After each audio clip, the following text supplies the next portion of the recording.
Merci de nous rejoindre pour cette autre édition d'information sur CAMUS 24, le point sur l'actualité.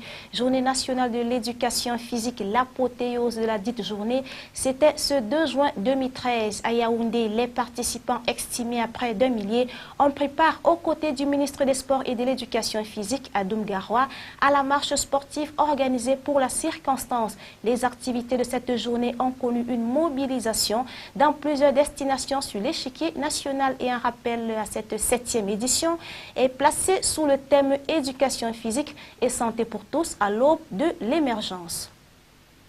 Et pour ce qui est de la région de l'Est, la célébration de cette journée nationale de l'éducation physique a été marquée par une forte mobilisation des fonctionnaires, hommes d'affaires, élèves et commerçants venus célébrer ce rendez-vous national. L'événement était présidé par Samuel Dieudonné Iva Diboua, le gouverneur de la région. Il est retenu pour ce qui est de la région du Soleil Levant que le thème retenu pour cette édition 2013 ne peut véritablement atteindre cette émergence que si les Camerounais accordent une part de choix à l'activité physique. Restons dans la région de l'Est pour parler d'une autre célébration, c'est celle de la journée mondiale de la télécommunication et de la société de l'information commémorée ce 31 mai au Cameroun. À Bertois, les festivités se sont déroulées à l'esplanade de la maison du parti RDPC avec pour disposition prise l'éradication des fléaux qui minent le secteur télécommunicationnel.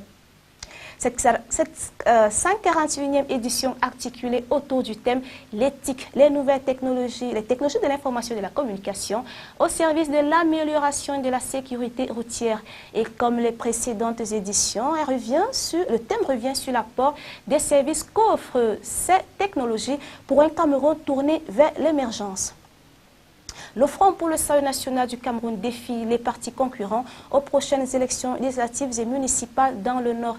Issa Chiroma Bakari, le président national du dit parti, l'a révélé ce samedi 1er juin au cours d'un meeting organisé au stade Amadou Hayatou de Pumpumri à Garoua. C'était aussi une occasion saisie par le ministre de la Communication d'entretenir les populations sur le parcours de la formation politique qu'il dirige et surtout l'aventure sénatoriale du 14 avril qui a connu la nomination du sénateur Amadou Abo par le président de la République pour siéger à la haute chambre du Parlement. En sport, les Lions indomptables du Cameroun affrontent l'Ukraine à Kiev ce 2 juin. C'est une rencontre qui rentre dans le cadre des préparatifs des matchs éliminatoires de la Coupe du Monde Brésil 2014. Et déjà, le nouvel sélectionneur Volker Fink a convoqué 4 joueurs, à savoir William Overtoom, Marvin Matip, Jacques Zoua et Léonie Koké pour assurer le remplacement des joueurs absents. À présent, le résumé de l'actualité au-delà des frontières camerounaises avec l'agence France Presse. Les manifestants turcs maintiennent la pression en occupant la place Taksim à Istanbul.